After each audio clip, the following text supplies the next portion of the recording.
अन्धस्य ज्ञानञ्जनशलाकया चक्षुरुन्मिलितं येन तस्मै श्रीगुरुवे नमः। श्रीगौराङ्ग नित्यानन्द श्री अद्वैतचन्द्र गदाधर श्रीवासादि गौरभक्तवृन्द वाञ्छाकल्पतरुभ्यश्च कृपा सिन्धुभ्येव च पतितानां पावनेभ्यो वैष्णवेभ्यो नमो नमः। हरे कृष्णा कृष्णा कृष्णा हरे हरे, हरे राम राम राम हरे हरे। आज श्री श्री प्रेम भक्ति चंद्रिका श्लोक 65 पे हम लोग चर्चा करेंगे। ये हमारा अधिक मास का ये आखिरी श्लोक है और आज ही ये अधिक मास जो है पूर्ण होगा। और क्योंकि ये संध्या तक नहीं चलेगा तो इसीलिए हम लोगों को सुबह ही दीपदान करना है। तो आखिरी दिन का दीपदान होना है, पर क्योंकि संध्या तक नहीं है, सुबह ही ख़त्म हो रहा है, तो इसीलिए हम पहले ही दीपदान अपना कर लेंगे सुबह। आरती के समय ही हम लोग करेंगे। नूपुर मराल ध्वनि कल वधु मरालिनी शून्य रहीते नारे धरे हृदय बढ़ाए रति जेनो मिले पति सती कुलेर धर्म गेलो दूरे।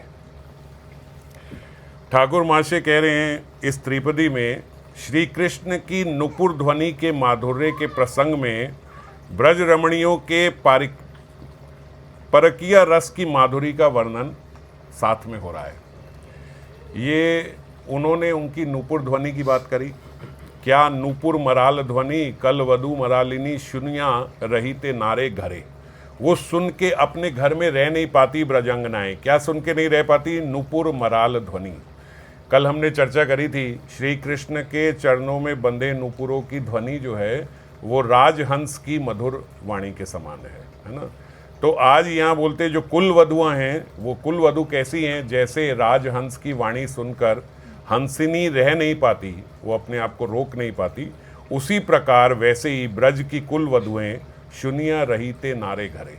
सुनने के बाद वो अपने घर में फिर रह नहीं पाती, वो उनकी तरफ भागती हैं।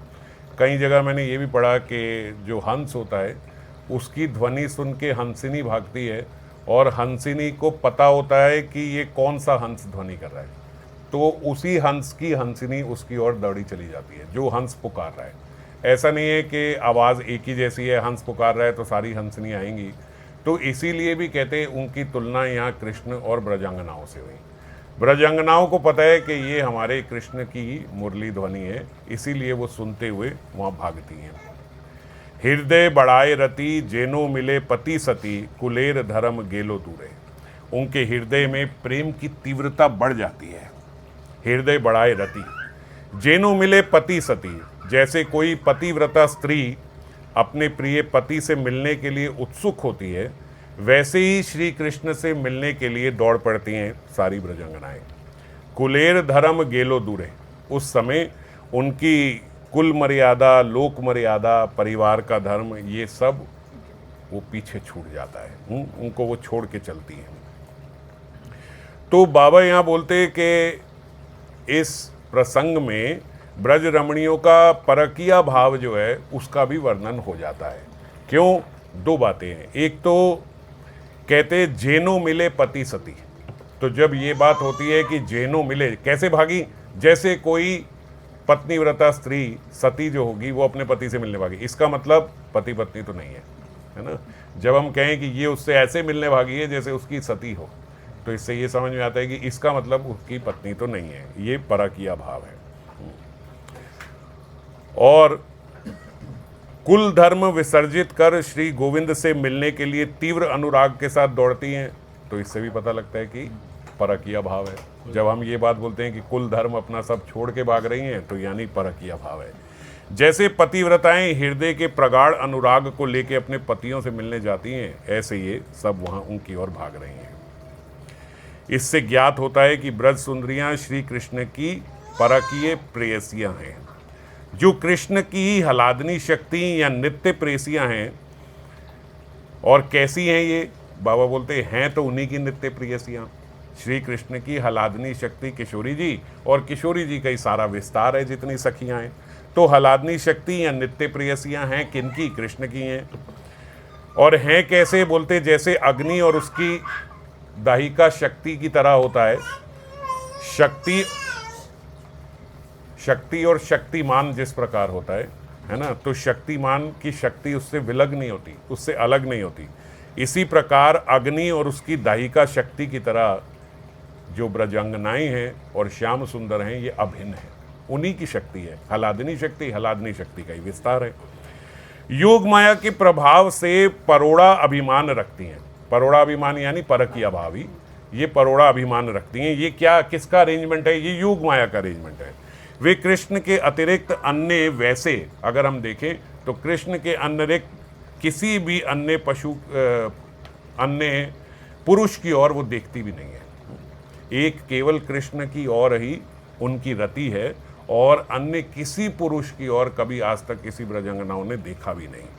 अब हम सोचते हैं कि भैया ऐसे कैसे नहीं देखा, इनके तो पति हैं सबके, है ना, सब विवाहिता हैं। तो बोलते जो लोग उनके पति माने जाते हैं, जो पुरुष उनके पति माने जाते हैं, वे असल में तो कभी उनकी छाया तक को भी नहीं देखती। दर्श और परश तो बाबा बोलते दूर की बात है। दर्श परश मतलब दर्शन और स्पर्श, तो बोलते दर्शन स्पर्श दूर की बात है, उनकी छाया को भी आज तक उन्होंने देखा नहीं है, जो उनके माने हुए पति हैं, पति मन्ने, जो उनके माने हुए पति हैं। पर योग माया ने ऐसा प्रभाव विस्तार किया है कि श्री कृष्ण की नित्य प्रियाएं होते हुए भी उन्हें भ्रांति होती है कि ये सारे जो गोप हैं, जो जिसके गोप हैं, ये हमारे पति हैं। ये कैसे हुआ? बोले ये योग माया से हुआ। एक बार की बात है, बाबा ने एक जगह लिखा, यहाँ नहीं, इस श्लोक में नहीं, एक और जगह बाबा ने बताया था, शायद गोपी गीत के प्रसंग में, कि जब ब्रह्म विमोहन लीला हुई थी, तो ब्रह्म विमोहन लीला में सारे जितने गोप थे, सब जो गोप थे वो सखा थे भगवान के, तो सारे गोप को तो ब्रह्मा जी उठा के ले गए, है ना। उस समय तक बोलते क्या थे, ये कृष्ण जो हैं वो छोटे थे, वो बाल लीला में आया था, क्योंकि तब वो बछड़े चराते थे, अभी गौए चराना प्रारंभ नहीं किया था, छोटे थे। तो यशोदा मैया ने कहा, अभी नंद बाबा ने बोला कि इन्होंने गौए चरानी है, तो अभी छोटी छोटी इनको गौआ देते हैं, छोटे छोटे बछड़े ले जाएं, उनको चराए। तो बाल गोपाल छोटे छोटे बछड़ों को चराते, और ब्रह्मा जी ने देखा कि भैया ये तो कोई हरी है नहीं, ब्रह्म विमोहन लीला हुई, वो सबको ले गए उठा के, बछड़ों को भी ले गए और सब बालकों को भी ले गए। यही बालक बोलते बड़े होके गोप बने थे, जिनका विवाह हुआ वहाँ ब्रजांगनाओं से। तो जब वो सबको उठा के ले गए तो भगवान ने ही अपना विस्तार कर लिया और सारे गोप वही बन गए। और बोलते जब सारे गोप वो बन गए तो उन्होंने जिस समय वो सारे गोप बन गए थे, उसी समय ऐसा हुआ कि सबने सोचा कि अब विवाह का समय आ गया है, तो हम अपनी अपनी कन्याओं का विवाह करा दें। और उन्होंने अपनी अपनी कन्याओं का विवाह जिस जिस गोप से कराया, बोले वो गोप तो उस समय तो कृष्ण ही थे, उस समय कोई अन्य था ही नहीं, तो सबका विवाह हुआ तो कृष्ण से ही उस समय। फिर उसके बाद जब वो गोप आ गए, उन गोपों को पता नहीं कि हमारा विवाह हुआ है किसी से, तो बोलते कभी ऐसा हुआ ही नहीं कि उनका विवाह हुआ, लेकिन विवाह हुआ तो हुआ किससे? हुआ कृष्ण से ही। एक ये भी प्रेमी जो हैं वो ऐसी टीका भी देते हैं कि ऐसा भी हुआ है, हमारे आचार्य जो हैं उन्होंने ऐसा भी बताया। तो बोलते एक हिसाब से विवाह हुआ, पर जो विवाह हुआ। और एक और बात भी है, बोलते योग माया क्या है, जैसे सब ब्रज में एक रात्रि को सोए, उस रात्रि को सबके भीतर स्वप्न हुआ कि हमारी कन्या का विवाह हो गया। सबकी, जिसकी जो कन्या थी उनको वो स्वप्न हुआ कि आज हमारी कन्या का विवाह हो गया। किससे हुआ? इस गोप से हुआ। जिस गोप से हुआ उसके माता पिता को भी यही स्वप्न आया कि हमारे पुत्र का विवाह इस कन्या से हुआ। गोप को भी स्वप्न आया कि मेरा विवाह इस कन्या से हुआ, कन्या को भी स्वप्न हुआ कि मेरा विवाह इस गोप से हुआ। जब सुबह उठे तो उनको लगा कि ये सब सत्य ही है, ये हुआ। पर सब कहाँ है? सब अपनी अपनी जगह वहीं है जहाँ है, मगर वो एक रात्रि में योग माया से सबके भीतर वो डाल दिया। आज ये एक साइंस भी है, हमने एक जगह ये पढ़ा था ना पूरा डॉक्यूमेंट्री, तो वो ऐसा कर देते हैं कि वो स्वप्न में जाके उसको वो चीज़ दिखा देते हैं जो कभी हुई नहीं है, और वो हमेशा उसको फिर वास्तविकता समझता है कि ये हो गया है ना। हाँ, तो ऐसा ही बोलते योग माया ने ये जो हम आज सुन रहे हैं कि ये कंसेप्ट है, ये कंसेप्ट नहीं है। योग माया ने बहुत पहले ब्रज में ये कर दिया था। सबके एक साथ स्वप्न में वैसे ही आया जैसा जैसा जो वो जिनका विवाह होना चाहता था, और अगले दिन सुबह उठे तो सबको लगा विवाह हुआ, पर विवाह कभी हुआ ही नहीं। तो यहाँ पे बोलते अब ये हैं कौन? असल में तो ये सब ब्रजंगनाएं जो हैं ये श्री कृष्ण की नित्य प्रियसियां हैं। उन्हीं की हलादनी शक्ति का विस्तार है, उन्हीं की शक्ति हैं। पर योग माया के कारण सब समझती हैं कि भाई हमारे ये पति हैं। यही कारण है कि श्री कृष्ण के दर्शन आदि से कुल धर्म नष्ट हो जाएगा, ऐसा इन्हें ज्ञान होता है। जैसा आज श्लोक में आया कि ऐसे कुल धर्म वगैरह सब छोड़ के भागी, क्योंकि उन्हें लगता है इनसे मिलने में हमारा कुल धर्म नष्ट हो जाएगा, हमारे पति तो ये हैं। एवं श्री कृष्ण भी स्वयं को अपने आप को क्या समझते हैं कि मैं परम रमणी संगी हूँ, कि मैं जो हूँ मैं भी बहुत सारी रमणियों का संग करने वाला हूँ। वो भी अपने आप को ऐसा समझते हैं, और वो भी योग माया के कारण ही ऐसा समझते हैं। ये सभी बाबा बोलते भ्रम है। ये योग माया ने सब ऐसा बना रखा है, ये सब भ्रम है। और भ्रम कब से है? बोले भ्रम अनादि काल से है। और बोले ये भ्रम कब तक रहेगा? बोले अनंत काल तक रहेगा, ये भ्रम सदा बना रहेगा। और वह योग माया ने जो ये भ्रम फैला रखा है, तो आप बोलो कि यार फिर तो भगवान भी अंधकार में है। एक प्रकार से भगवान भी अंधकार में है, गोपियां भी अंधकार में है, क्योंकि असल क्या है ये तो हमें पता लग गया उन्हें नहीं पता कि ऐसा है। तो अंधकार ही हुआ। माया क्या है? तो बोले ये माया महामाया नहीं है, ये माया योग माया है। योग माया क्या होती है? बोले योग माया वो होती है जो भगवान ही की सेवा कर रही है, भगवान और भगवान के भक्तों को आनंद देने के लिए उन्हीं की सेवा में लगी है। और ये चित्त शक्ति की ही वृत्ति विशेष है जो योग माया है।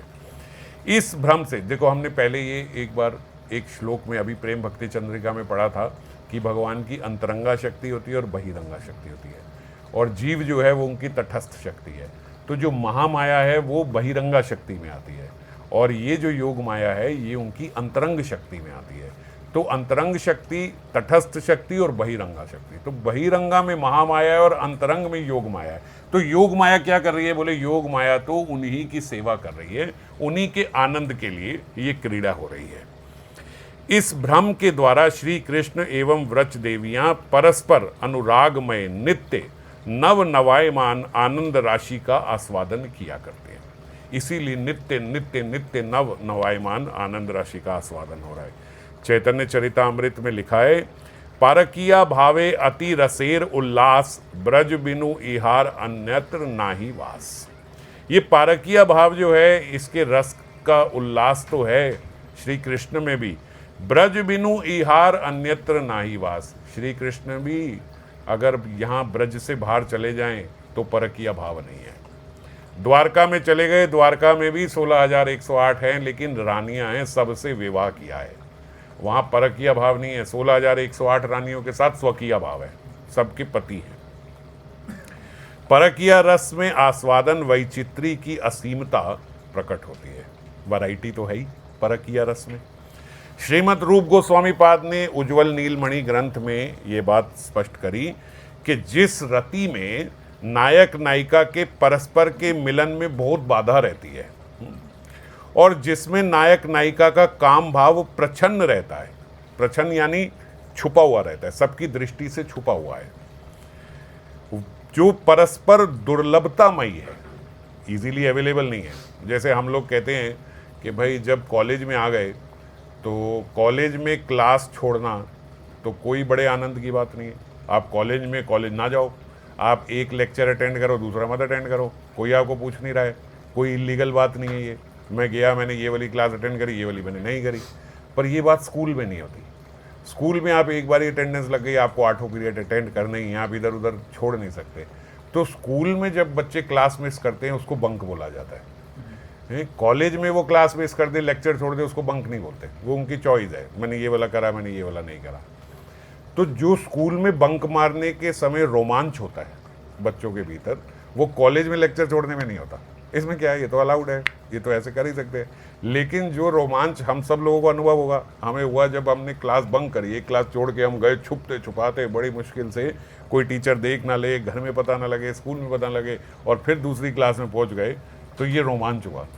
तो बोलते ये जो रोमांच है ये परकीय भाव में है, इसीलिए वहाँ पे रोमांच बनाने के लिए, उसको और आनंदवर्धन करने के लिए परकीय भाव हो गया, जबकि हैं कृष्ण की नित्य प्रेयसियाँ ही, मगर योग माया के द्वारा वहाँ ऐसा हुआ। तो इसीलिए बोलते जिसमें काम भाव प्रच्छन्न रूप से है और दुर्लभता बनी हुई है, वह श्रृंगार रति ही परम श्रेष्ठ है। कारण जिस रति में दुर्लभता प्रकट होती है, उसी रति में नायकों का चित्त अत्यंत आसक्त रहता है और नायिकाओं का भी अतिशय उत्कंठा और व्याकुलता बनी रहती है। नायक नायिका की आपस में व्याकुलता बनी हुई है, उत्कंठा बनी हुई है और अत्यंत आसक्ति बनी हुई है। क्यों? क्योंकि ये मिल नहीं सकते हैं, ये दुर्लभ है, ये अलाउड नहीं है, लेकिन तब भी मिल रहे हैं। तो इसलिए उसको और वर्धन करने के लिए आनंद का और पारस्परिक मिलन अत्यंत अनुरागमय तथा मधुर हो जाता है। इस प्रकार इसको बोलते हैं परकीय भाव। प्रश्न हो सकता है कि प्राकृत शास्त्रों में परोड़ाओं का रस स्वीकार नहीं किया गया है। जो प्राकृत शास्त्र हैं उनमें ये परकीय भाव को स्वीकार नहीं किया गया यहाँ पे। तो ब्रज बालाओं का रस कैसे स्वीकार किया जाए? जब यहाँ पे हम बोलते हैं कि ये तो अलाउड नहीं है, तो फिर ब्रज बालाओं का कैसे करें? तो इसलिए कहा गया ब्रज बिनु इहार अन्यत्र नाही वास। ब्रज के बिना बाहर इसका कहीं वास नहीं है। व्रज देवियों में यह रसाभास ना होकर रस निर्यास ही हुआ है। रसाभास क्या होता है? जो जहाँ रस में कोई स्खलन हो गया हो, जहाँ रस बीच में टूटता हो, जहाँ रस में बीच में कहते हैं अरे ये तो खराब कर दिया इसने, उसको बोलते हैं रसाभास। जैसे कोई किसी की प्रेयसी है और प्रेयसी जो है बीच में भाई कह के बोल दे, अरे भाई कैसे हो, तो बोले आए हाय ये तो रसाभास हो गया, आपने भाई कैसे बोल दिया, है ना, ये कैसे ले आए आप बीच में। तो ऐसे बोलते हैं कि रसाभास मतलब उस रस को बीच में खराब कर दिया। अब यहाँ बोलते ब्रज देवियों में ये जो परकीय भाव है, होना तो ये रसाभास चाहिए कि भाई ये तो खराब रस बीच में आ गया, लेकिन ब्रज में ब्रज देवियों का ये रसाभास ना होके रस निर्यास ही हुआ है। रस के वर्धन के लिए ही ये परकीय भाव बनाया गया, क्योंकि वास्तविक में परकीय भाव नहीं है, परकीय भाव की लीला हो रही है। ब्रज नायिका श्री कृष्ण की हलादनी शक्ति की परिणित रूपा ही है। वे श्री कृष्ण की ही कांताएं हैं। उनका परकीय भाव योग माया मोहित स्वजनों द्वारा आरोपित भ्रम मात्र है। जो ये मान रहे हैं सारे वहाँ पे, वो सब क्या हैं? बोले वो सब योग माया के ही आरोपित, मानी योग माया ही उन पे है, इसीलिए वो ऐसा मानते हैं। इसीलिए वे भाव में ही परकीय है, तत्वता नित्य कांताएं हैं। भाव उनका केवल ऐसा है कि हम परकीय हैं, पर वैसे नहीं है, वैसे नित्य कांताएं हैं। रसिकेंद्र मौली श्री कृष्ण, यहाँ रसिकेंद्र मौली क्यों बोला? बोले रसिकों के सबसे श्रेष्ठ शिखर पे जो है रसिक रस आस्वादन करने में, उसको बोलते हैं रसिकेंद्र मौली। श्री कृष्ण को आस्वादन कराने के लिए ही योग माया ने ये विशेष परिपाटी रची है। क्यों? क्योंकि भैया सबसे श्रेष्ठ रस देना है। इसीलिए ब्रज का परकीय भाव रस दूषण ना होकर रस भूषण हो गया। रस दूषण क्या होता है? जैसे रस में प्रदूषण लग गया, खराब हो गया। रस भूषण क्या है? कि रस को और आभूषण पहना के और उसको सजा दिया हो। तभी उद्धव जैसे महामनीषी ने भी परकीय भाव की प्रशंसा की है। ये सब एक तत्व से अगर समझा जाए तो भैया जो उद्धव थे वो उद्धव बहुत बड़े ज्ञानी थे, है ना। अगर परकीय भाव में बोलते कोई गलती होती, कोई खराबी होती, तो उद्धव तो भगवान के मित्र हैं, उद्धव भगवान को आके बताते यार ठाकुर जी ये बात मेरे को अच्छी नहीं लगी। जब आपने यहाँ 16,108 विवाह कर लिए, वहाँ भी कर लेते, 16 लाख कर लेते। जब कर ही रहे हो आप, 16,000 भी कर रहे हो तो कर लेते। आपने ये क्यों गलत बात कर दी, वहाँ परकीय भाव रख दिया। उद्धव ये बात बोलता है क्योंकि उद्धव तो बड़ा ज्ञानी है, और छोटे मोटे ज्ञानी नहीं, भूत बड़े ज्ञानी है। तो बोलते जब उद्धव भी वहाँ जाके नतमस्तक हो गया इस परकीय भाव को देख के, तो मानना पड़ेगा कि परकीय भाव में वहाँ कोई खराबी नहीं है उस वाले परकीय भाव की, क्योंकि वो जानते हैं कि ये सब योग माया के कारण हो रहे हैं। तो ये इन्हीं की प्रेयसियाँ, और किस प्रकार कितनी रति से, कितनी प्रीति से ये यहाँ भगवान के विरह में बैठी हैं, ये जब वो देखते हैं कृष्ण के विरह में बैठी हैं तो वो भी नतमस्तक हो गई। ऐसी प्रीति और ऐसी रीति और ऐसी रति मैंने कभी देखी नहीं। श्रीमद् भागवतम में उद्धव जी ने जो प्रार्थना की है ब्रज देवियों से, उससे पता लगता है कि उनकी ब्रज देवियों के प्रति क्या रिस्पेक्ट है उद्धव जी की। उद्धव जी क्या कहते हैं, बोले जिन ब्रज देवियों ने दुस्त्यज पति पुत्र आदि स्वजन एवं पातिव्रत्य का भी परित्याग कर दिया। हम क्या बोलते हैं, बोले अगर हम भगवान की ओर जाएं तो सबसे पहली बाधा क्या आती है, हमारा मोह। इस जगत में जो हमारा मोह है कि बोले भैया चलो, आपका मन लगता है ना भजन में, आपको पता है कि यहाँ यही होगा, घर बार छोड़ो चलो। अरे बोले नहीं, अभी घर बार छोड़ा नहीं जाएगा, अभी तो बच्चा छोटा है, अभी तो मैं नहीं होऊंगा तो कौन इनको देखेगा, ये करेगा।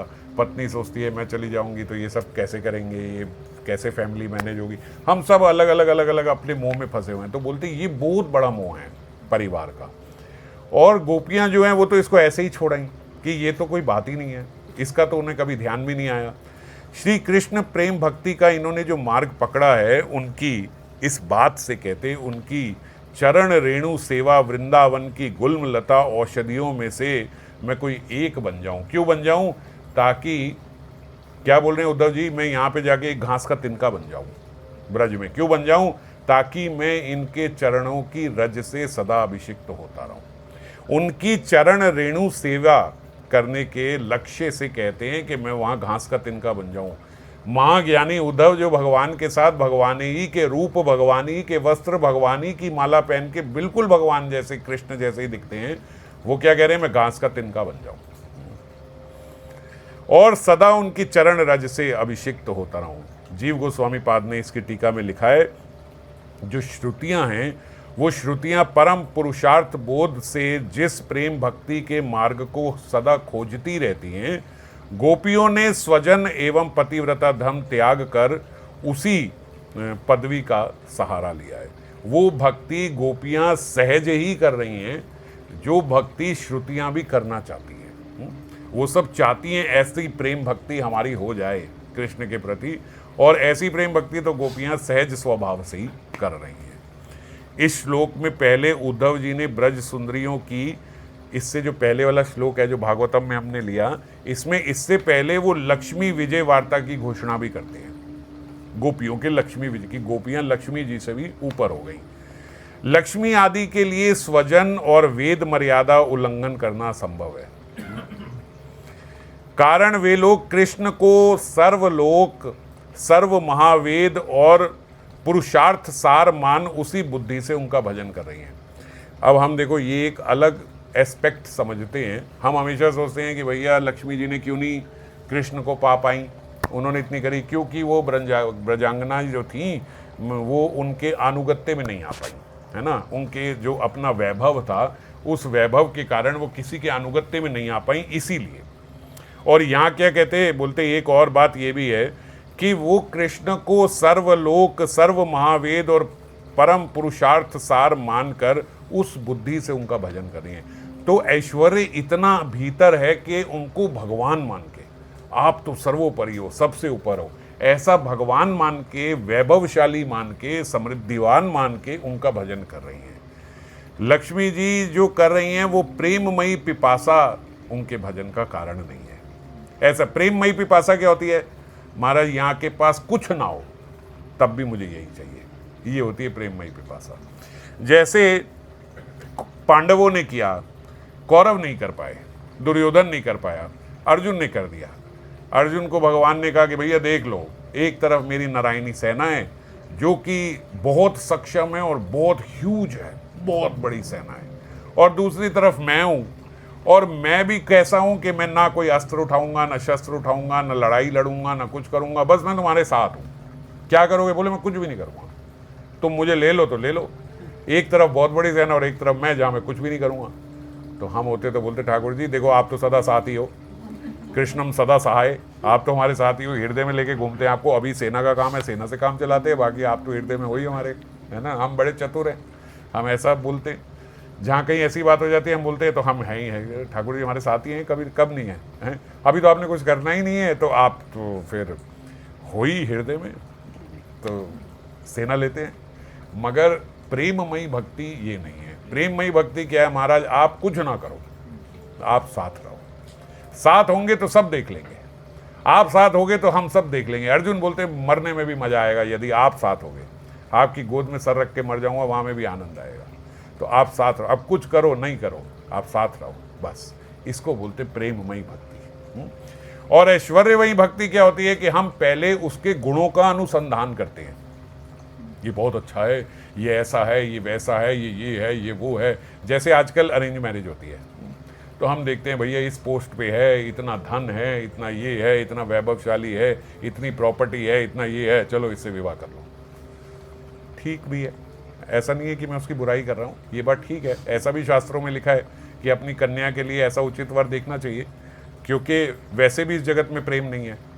तो जो है महाराज वो तो देख लो, जो गुण है वो तो देख लो। प्रेम तो वैसे भी नहीं है, ऐसे भी नहीं और वैसे भी नहीं है।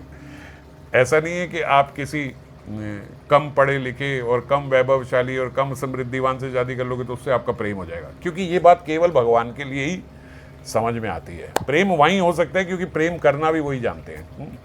तो इसीलिए आप यहाँ तो गुणवान से करोगे या गुणहीन से करोगे, प्रेम से नहीं करोगे। प्रेम तो यहाँ आएगा ही नहीं। तो इसलिए वो ठीक है, पर मैं उदाहरण इसलिए ले रहा हूँ उस अरेंज मैरिज का कि हम उसमें गुणों का अनुसंधान करते हैं।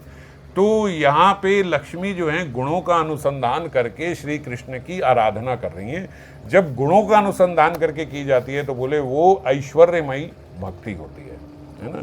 जैसे हम भगवान आप ही तो हो, हैं, आप दे सकते हो, आप सक्षम हो, आप क्या नहीं कर सकते हो, आप तो पूरे जगत में व्याप्त हो, आप श्री हरि हो, आप चाहो मेरे दुखों को हर सकते हो, आपके लिए क्या है, आप तो ऐसे चुटकी बजाओ हमें सब दे सकते हो। ये भगवान की ऐश्वर्यमयी गुण का ज्ञान के साथ भजन करना है, ये प्रेममयी भक्ति नहीं है। प्रेममयी भक्ति क्या है, हम ठाकुर जी को बोले आहा आहा गिरिराज जी बहुत सुंदर मुस्कुरा रहे हो आज, निताई गौर आप बहुत सुंदर, बस आप ऐसे मुस्कुराते रहो और कुछ नहीं चाहिए। बाकी सब महाराज जो हो रहा है वो तो हो ही रहा है, वो तो लीला चली रही है, वो संसार की वो चली जाएगी वैसे ही। आप लेकिन ऐसे मुस्कुराते रहो, बस आपका और मेरा संबंध बना रहे, आप प्रसन्न रहो, मेरे से ऐसा कुछ ना हो कि आपकी प्रसन्नता छिन जाए, आपकी प्रसन्नता कम हो जाए, आपकी ये जो इशत हास्य है ये मेरे किसी कारण कम हो जाए, ऐसा मुझसे कुछ ना हो, बस आप मुझसे। इसको बोलते प्रेममयी भक्ति। चाहिए कुछ नहीं, आप सुंदर रहो, अच्छे रहो, खुश रहो, हमें यही चाहिए। तो ऐसा भजन बोले, ऐसा भजन नहीं कर पाई लक्ष्मी जी। उन्हें गुणों का अनुसंधान है कि ये ऐसे हैं ऐसे हैं, उन गुणों के साथ उनका भजन कर रही हैं। ब्रजांगनाएं ही असमूर्ध अनुरागवती मानी गई हैं। इसमें और भी क्यों ब्रजांगनाओं को बोले भैया तुम्हें पाप लगेगा, योग माया के कारण वो तो ये सोच रही है ना, वो लोग धर्म का त्याग कर रही हैं, तो बोले तुम्हें पाप लगेगा, नरकों में जाओगी जीवन, इसके बाद पता नहीं कितना लंबे समय नरक। बोले कुछ करे मगर ये मिल जाए एक बारी, ये प्रसन्न हो जाएं। ये भी हमें आसपास देख के प्रसन्न तो बहुत होते हैं, ये भी तो हमें इशारे कर करके बुलाते हैं, तो हम जैसा ये जो चाहते हैं हम इनके लिए वो करें, इनकी मुस्कुराहट बनी रहे, वह उसके बाद जो नर्क देना है दे देना महाराज, उससे हम डरते नहीं। तो ये अनुराग है, अनुरागमयी असमूर्ध उनकी स्थिति है। इससे और भी समक्ष में आती, और भी एक बात समझ में आती है कि उनका भजन श्रुतियों द्वारा अन्वेषणीय है। श्रुतियां भी यही वाला भजन करना चाहती हैं। ऐसा उल्लेख रहने से परकीय भाव का सर्वोत्तम तत्व ही बताया गया है। श्रुतियां कौन है, हमारे सारे शास्त्र जो हैं ये सब श्रुतियां हैं। जब श्रुतियां पर्सोनिफाइड जो हैं वो भी ये चाहती हैं कि हम ऐसा गोपियों का भाव ले लें, तो इससे क्या समझ में आता है कि भैया इसका मतलब ये सर्वोच्च तत्व भी है, सर्वोच्च तत्व है। इसीलिए साधु कुल मुकुटमणि उद्धव जी एक है ना, जैसे हम करें गुरु साधु शास्त्र से प्रमाणित होनी चाहिए बात, तो यहाँ बाबा बोल रहे थे इसीलिए देखो 3 लोगों से प्रमाणित हो गई। साधु कुल के मुकुटमणि है उद्धव जी, उनसे प्रमाणित हो गई। शास्त्र कुल के मुकुटमणि है श्रीमद् भागवतम, श्रीमद् भागवतम से प्रमाणित हो गई। और भगवत स्वरूप मुकुटमणि है श्री कृष्ण। तो भगवान से, शास्त्र से, साधु से, तीनों से अप्रूव हो गई। इन तीनों का ही ब्रज के परकीया भाव में परम आवेश देखा जाता है। तो इसीलिए ब्रज में परकीया भाव जो है वो सर्वश्रेष्ठ है। कोई ऐसा सोचते हैं कि परकीया व्यवहार का श्रवण कीर्तन स्मरण से चित्त अधर्म भाव से भर जाता है। जब हम ये बात सुनते हैं करते हैं तो हमारे भीतर भी ऐसा कुभावना आती है जब हम ये परकीय भाव की बात सुनते हैं, कोई कोई ऐसा बोलते हैं। तो इसकी संभावना है कि हम ये सब सुने पढ़ें तो हमारे पे भी थोड़ा ऐसा ही असर आ जाए। तो रूप गोस्वामी पाद ने इसके विषय में कहा कि यदि व्रज वधुओं के परकीय भाव का श्रवण कीर्तन अनिष्टकारी होता तो महामुनि शुकदेव इस प्रकार का वर्णन कभी ना करते। शुकदेव गोस्वामी बैठ के भागवतम का वर्णन कर रहे हैं, उसमें इसका वर्णन कर रहे हैं, वो कभी ना करते। वो कह रहे हैं षड ऐश्वर्यशाली स्वयं भगवान श्री कृष्ण आत्मा राम होकर भी जितनी गोपियां उतनी मूर्तियां धारण कर उनके साथ विलास करने लगे। रास के समय का ये श्लोक है। इस महाप्रेम की लीला के श्रवण कीर्तन स्मरण से कोई व्यक्ति प्रेम लाभ कर धन्य हो सकता है। यह बात उन्होंने रास लीला के अंत में फल श्रुति में बोली। जब सारी रास की उन्होंने वर्णन कर दिया शुकदेव गोस्वामी में, तो श्रीमद् भागवतम में उन्होंने ये ऐलान किया कि भैया जो ये रास का विवरण पढ़ेगा, जो इसके बारे में सारा अध्ययन करेगा, उसके भीतर जितनी उसके हृदय में काम वासना होगी वो खत्म हो जाएगी। ये उन्होंने रास की फल श्रुति बताई है। जो मैंने लिखा है उसकी बात बोले, उसकी फल श्रुति ये है कि आपके हृदय में जो काम है वो खत्म हो जाएगा, और आप ऐसी कल्पना कर रहे हो कि वो पढ़ने से हमारे हृदय में काम उत्पन्न हो जाएगा। इस महाप्रेम की लीला के श्रवण कीर्तन स्मरण से तो शुक मुनि सुस्पष्ट बता रहे हैं कि आपके हृदय का काम जो है खत्म होगा, और इस प्रेममयी लीला की महाप्रेम प्रदायिनी शक्ति की उन्होंने बात कही। क्या मिलेगा? महाप्रेम प्रदायिनी है ये, आपके हृदय प्रेम से भर जाएगा। अब कोई कोई ऐसा कहते हैं कि प्रकट लीला में ही श्री कृष्ण ब्रज वधुओं का ये परकीय भाव है। प्रकट लीला में मतलब जब यहाँ आते हैं भगवान, तो भौम वृंदावन में ही प्रकट लीला जो होती है वहाँ पे ये परकीय भाव है, वहाँ पे ही ये रस उल्लास आस्वादन करते हैं। अप्रकट में परकीय भाव की स्थिति नहीं है। ऊपर गोलोक में वहाँ कोई परकीय भाव नहीं होता। इसलिए जो लोग परकीय भाव की उपासना करते हैं उन्हें भी अंत में तो स्वकीय भाव की ही प्राप्ति होती है। इस पे बहुत गहन चिंतन है। ये बहुत शास्त्रों में बहुत जगह ऐसी ऐसी चीज़ें लिखी हैं कि अगर कोई ये बात प्रूफ करना चाहे तो आपको अभी प्रूफ भी कर सकता है कि परकीय भाव यहीं होता है भौम वृंदावन में, ऊपर नहीं होता। ऊपर स्वकीय भाव ही होता है। सारे परकीय भाव वाले उपासक ऊपर जाके स्वकीय भाव से ही करेंगे। ये बहुत बड़ी कन्फ्यूजन है। हम लोग तो क्योंकि एक पक्ष का ही पढ़ते हैं, और मतलब मुझे कई बार ये बड़ा बहुत कृपा महसूस होती है कि जैसे हम तो बाबा के छत्र छाया में ही हैं, तो जो जैसा बस उन्हीं के शास्त्र पढ़ रहे हैं, उन्हीं की टीका पढ़ रहे हैं, तो हमने शुरू से सही ही चीज़ पढ़ी है। नहीं तो ऐसे बहुत से शास्त्र हैं जिनको पढ़ के हमें गलत फहमी हो सकती है, हमारे आचार्यों की। तो उन्होंने बात सही लिखी है, पर उन्हीं की टीका कई लोगों ने हमारे आचार्यों की टीका गलत निकाल दी, उसको आधी बात को बोल दिया। जैसे उदाहरण था, मैं आपको बोलता हूँ, जैसे रामायण है। अब रामायण में कितनी बातें रावण ने भी बोली है ना, वो भी तो रामायण का ही पार्ट है। अब मैं आगे पीछे ना बोलूँ कि ये रावण बोल रहा है, और एक श्लोक उठा के, एक चौपाई उठा के आपको देखो ये रामायण में लिखी है। यार रामायण की चौपाई है, देखो। अब जिसने रामायण नहीं पढ़ी है, जो इतना बड़ा शास्त्र कौन पढ़ेगा, चौपाई चेक कर लो, माने भाई महाराज डाली गूगल में, चेक कर, लिखा है रामायण में।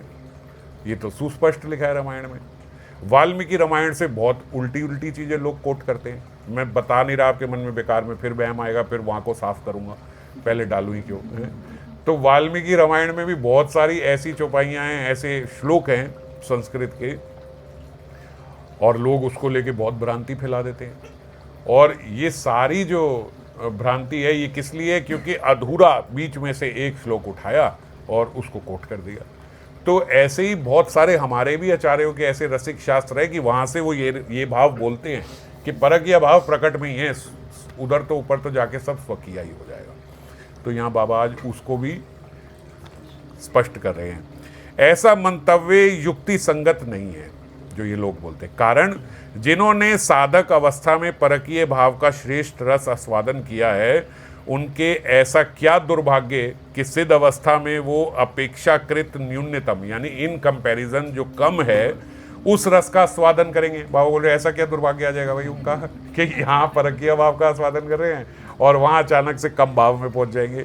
तो ठाकुर महाशय ने पहले ही कहा, हमने पहले वाली आगे त्रिपदियों में पढ़ा, साधने भाभी वो जहाँ सिद्ध दे पावे तहाँ, या जो साधना करोगे जैसी करोगे सिद्ध वैसा ही मिलेगा।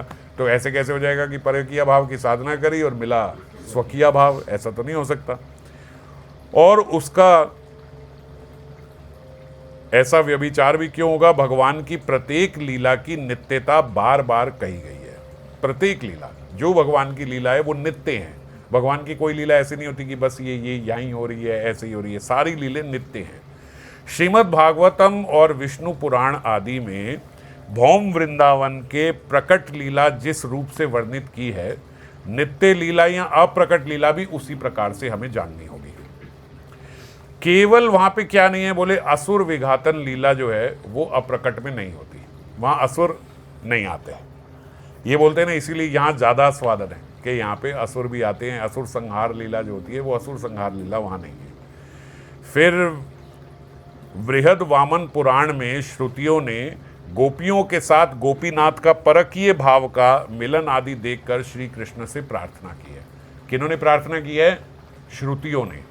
उन्होंने जब ब्रजांगनाओं को श्री कृष्ण के साथ मिलन आदि करते हुए देखा परकीय भाव से, तो उन्होंने प्रार्थना करी, हे कृष्ण, तुम्हारा लावण्य देखकर हम लोगों के चित्त कामनियों की तरह काम आतुर हो गए हैं। इसमें कोई संशय नहीं। तुम्हारी वृंदावन वासिनी गोपिकाएं जिस प्रकार तुम्हारा भजन कर रही हैं, उसी प्रकार हम लोगों को भी काम रूपा रति से भजन करने की इच्छा हो रही है। उनकी प्रार्थना सुनकर श्री कृष्ण क्या बोले? बोले तुम लोगों की वासना जो है वो गलत नहीं है। ऐसा भाव मत रखना कि हमारे भीतर ये क्या भावना आ गई। तुम लोगों की ये जो वासना है ये अति उत्तम है, किंतु अति दुर्लभ है। ये ऐसे ही किसी को आसानी से नहीं मिल जाती। जो उत्तम चीज़ होती है वो दुर्लभ भी होती है, वो आसानी से नहीं मिलती। तथापि मैं अनुमोदन करता हूँ तुम लोगों की मनोवासना सत्य हो। मैं अपनी तरफ से तो बोलता हूँ कि भाई जो तुम्हें चाहिए वो मिले। You may get the best. आगामी सृष्टि में तुम सबको ब्रज गोपीत्व प्राप्त होगा। पृथ्वी पर भारत के अंतर्गत मथुरा मंडल में, वृंदावन रास मंडल में तुम लोग मुझे प्रिय रूप में पाओगे। ये भगवान श्री कृष्ण बोल रहे हैं, इतना स्पष्ट। ये श्लोक की वाणी है, उसमें इतना अंदर जाके बता रहे हैं कि भारत में, पृथ्वी में भारत देश है, भारत देश में मथुरा मंडल होगा, मथुरा मंडल में वृंदावन होगा, वहाँ के रास मंडल में तुम लोग मुझे प्रिय रूप में प्राप्त कर सकोगी। उपपति भाव से मुझे प्राप्त कर तुम कृतार्थ होगी। उपपति मतलब पति नहीं, परकीय भाव, उपपति, एक्सटर्नल अफेयर।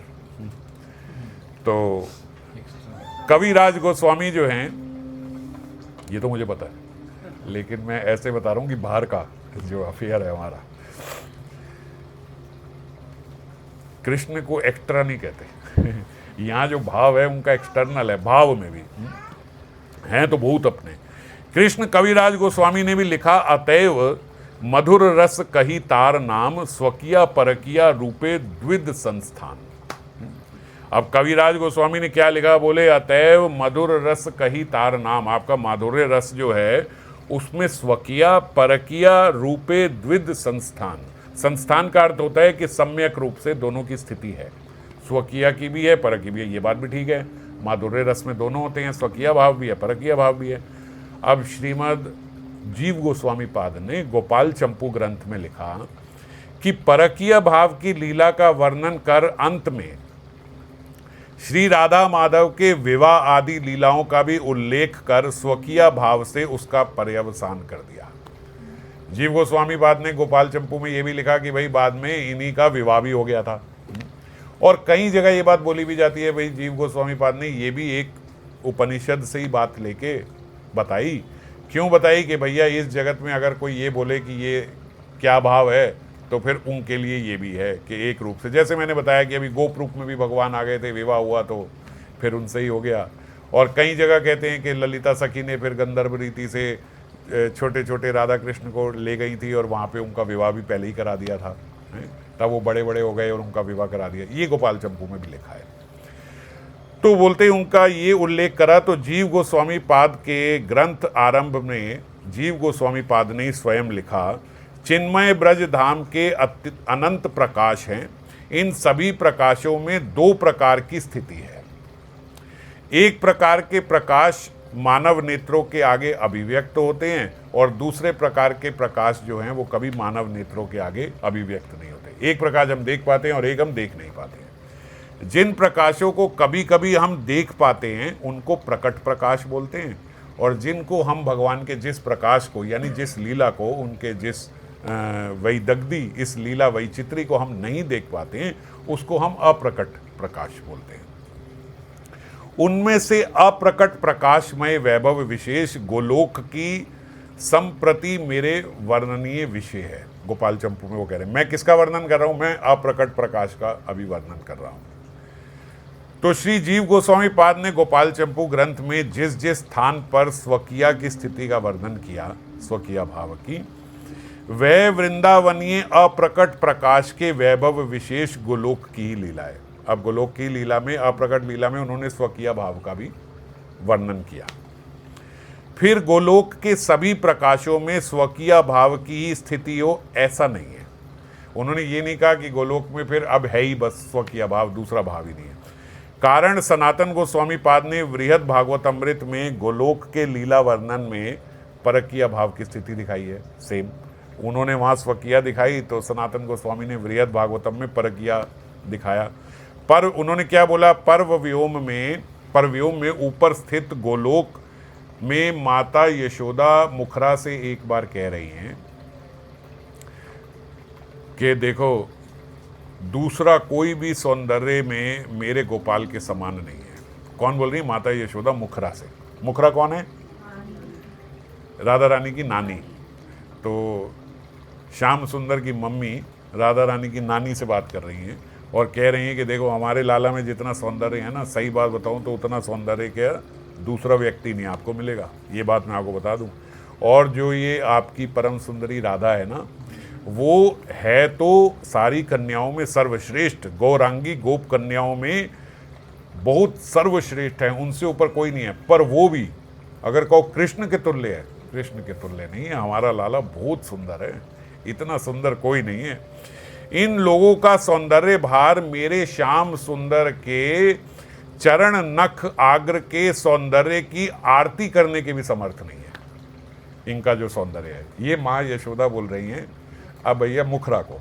ऐसा होता है ना कि भाई लड़की की नानी है तो वहाँ को थोड़ा सुना रही हैं कि भाई बहुत सुंदर होएगी, मगर हमारे लाला के तो चरण नख की आरती उतारने के भी लायक इनका सौंदर्य नहीं है, ऐसा सुंदर है हमारा लाला जो है।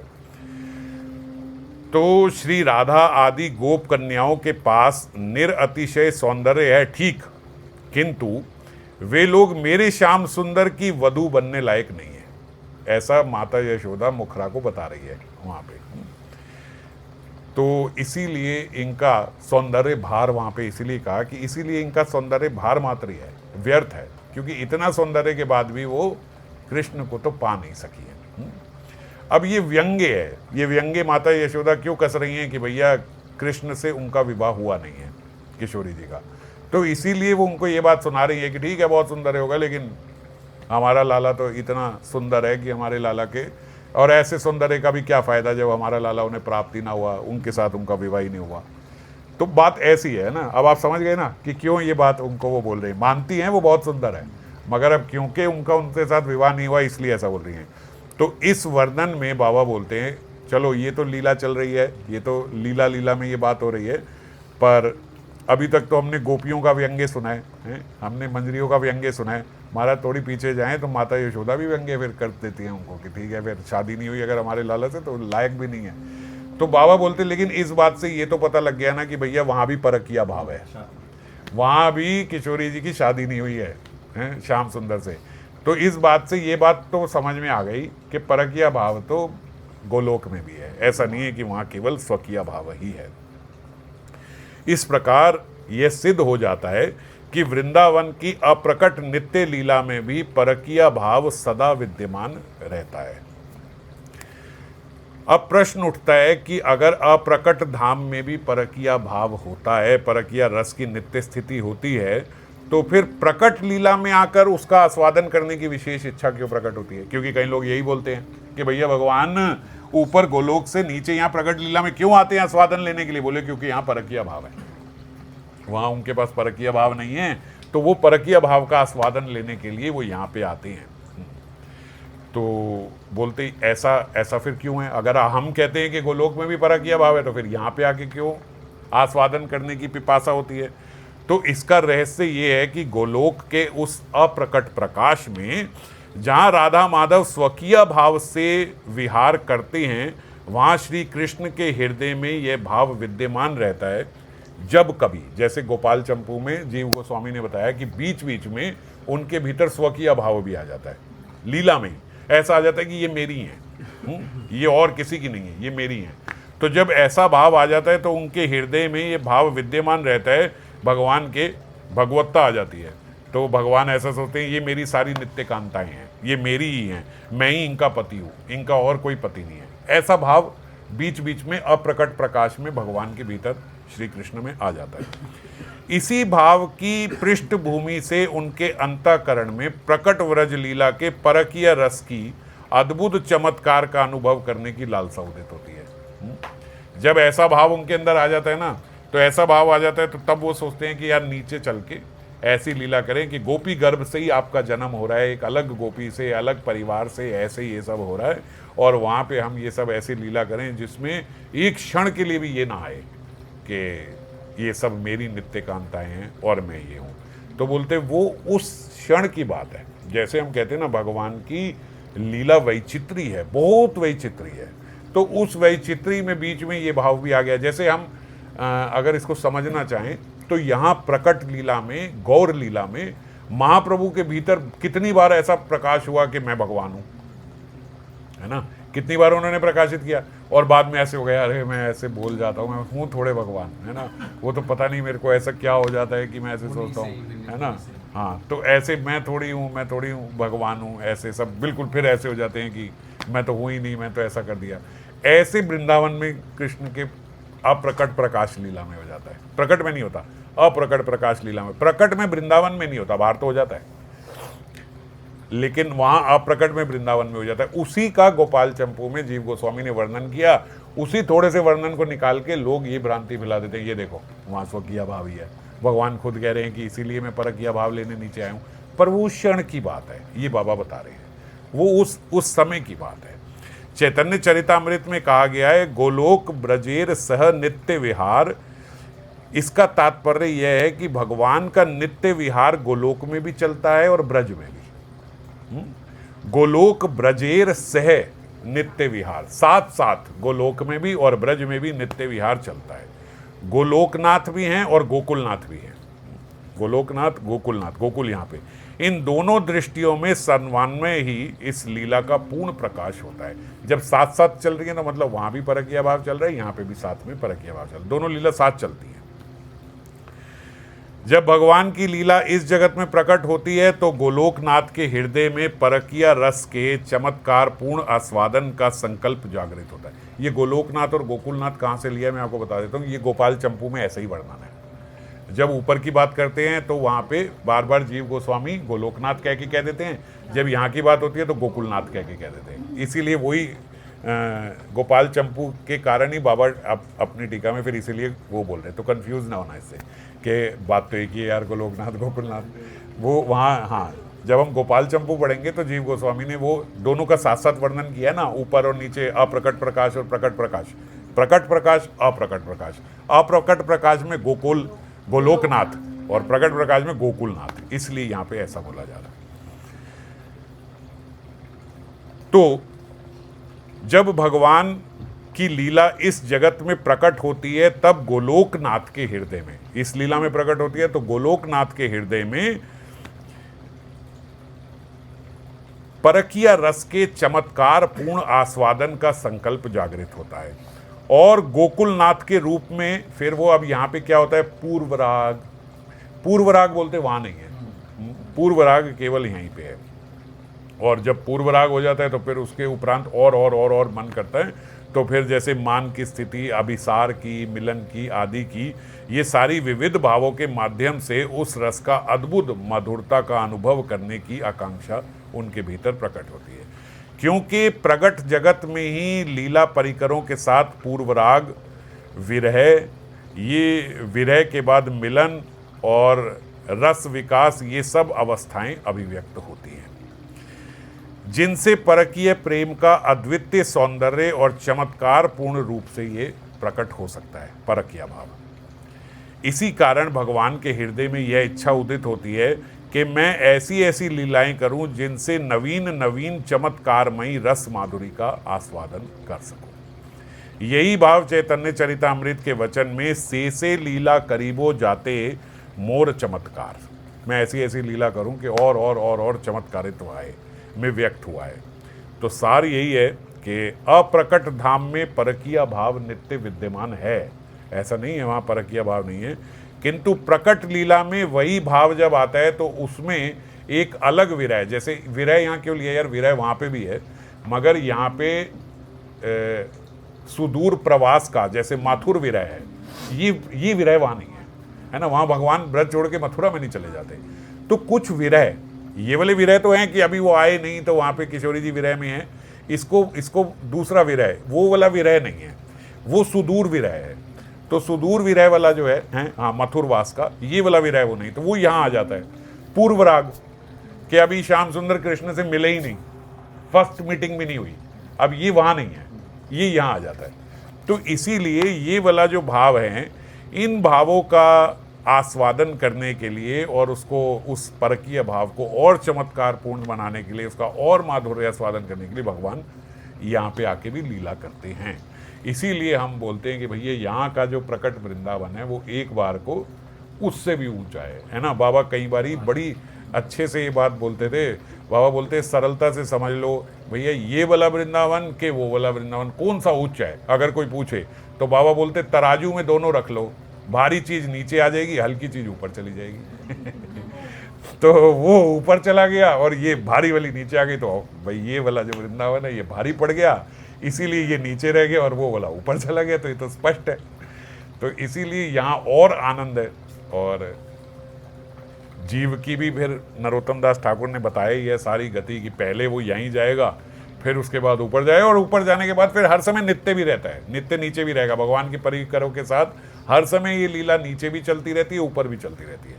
तो सदा भगवान के साथ यहाँ प्रकट लीला में भी रहते हैं पार्षद, अप्रकट लीला में भी रहते हैं। ऐसा कोई समय नहीं है जब प्रकट लीला नहीं हो रही, ऐसा कोई समय नहीं है जब अप्रकट लीला नहीं हो रही है। तो एक बारी लीला में प्रवेश कर गए, उसके बाद आप अपूर्ण नहीं रह सकते कि ये नहीं मिल रहा, ये नहीं मिल रहा। आप सदा प्रकट लीला में भी होगे उनके साथ, अप्रकट लीला में भी होगे। तो इसीलिए दोनों में अलग अलग वैचित्री है, और भक्त जन जो हैं, पार्षद गण जो हैं, वो दोनों में सदा साथ है। इसीलिए उन्होंने बोला कि यहाँ और ब्रज में साथ साथ चलती हैं दोनों लीलाएं, और दोनों नित्य हैं, दोनों सब साथ चलती हैं। तो इसी के साथ आज का ये जो श्लोक है ये पूर्ण हुआ।